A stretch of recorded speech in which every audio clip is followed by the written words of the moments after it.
আমার একটা স্টুডেন্ট আছে, ছিল আর কি, এখন হচ্ছে সোহার্দি মেডিকেলের পরে, আর মেডিকেলের মনে হয় সম্ভবত ইন্টার্নি দিচ্ছে। তো ও যখন আমার কাছে পড়ে, বেসিকটা তো আমার কাছে পড়ছে, খুবই অসাধারণ ছেলে, নাম হচ্ছে নির্ঝর। তো ও ওর কথা হঠাৎ করে মনে পড়ে গেল। ছেলেটা আসলে, যেহেতু তোমাদের টেস্ট পরীক্ষা শেষ, আমি একটু বলি, আমাদের যে গাজীপুরের সবচেয়ে ভালো স্কুল, যেটা জেলা স্কুলের মতো, রানী বিলাসমণি, এই রানী বিলাসমণির সে হচ্ছে সম্ভবত থার্ড বয় বা সেকেন্ড বয় এই টাইপের ছিল, খুবই ভালো স্টুডেন্ট।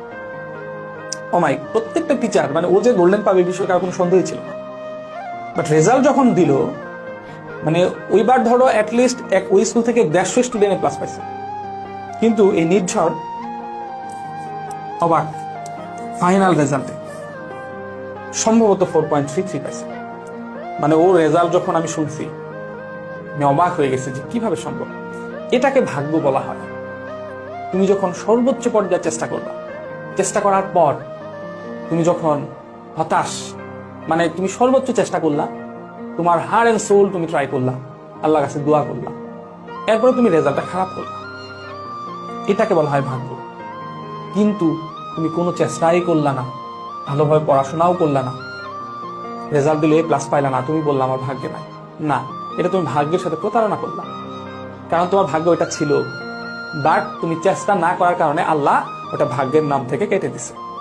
সেম ভাবে কোনো কিছু নাই, ভাগ্যে নাই, তুমি অনেক চেষ্টা করার কারণে ওটা আল্লাহ ভাগ্যের মধ্যে লিখে দিতে পারে। কিন্তু চেষ্টা করার পরেও তুমি যেটা পারবা না, সেটা তুমি বলবে এটা আমার তাকদিরে ছিল, এটা আমার নাই, কারণ ওইটা আমার হইলে আমার জন্য এটা ক্ষতিকর ছিল। যেমন একটু আগে বলছিলাম, এইটা ও যদি প্লাস পাইতো বা গোল্ডেন পাইতো, সে হয়তো সোহার্দি মেডিকেলে আজকে ইন্টার্নি করতে পারতো না, সোহার্দি মেডিকেল থেকে পড়াশোনা শেষ করতে পারতো না। মোটামুটি বাংলাদেশের দ্বিতীয়, মানে ঢাকা মেডিকেলের পরেই সোহার্দি মেডিকেল। তো এখানে দেখো, ও 4.33 পাইছে, কিন্তু মেডিকেল, আল্লাহ তাআলা তার ভাগ্য খুব ভালো জানে, এর জন্য কোনো কিছুতেই হতাশ হওয়ার মতো কিছু না, হতাশ হইও না। কারণ আল্লাহ জানে যে তুই প্লাস দিলে তোর পাখা গজায় যাবে, ঢাকা বোর্ডে ফার্স্ট সেকেন্ড করে দিলে তোর পাখা গজাবে, তুই ইন্টারমিডিয়েটে ভালোভাবে পড়বি না, তোর বেসিক ক্লিয়ার হবে না, তুই মেডিকেল কোথাও চান্স পাবি না। হাজার হাজার না, লক্ষ লক্ষ স্টুডেন্ট, হাজার হাজার স্টুডেন্ট এসএসসি ইন্টার দুইটাতে গোল্ডেন পাওয়ার পরে ওই কোনো ভার্সিটিতে, পাবলিক মেডিকেল তো দূরের কথা, ইঞ্জিনিয়ারিং তো দূরের, একটা পাবলিক ভার্সিটিতে চান্স পায় না, হাজার হাজার স্টুডেন্ট। আর ও 4.33 পাইছে, আল্লাহ আরো ভালো চাইছে।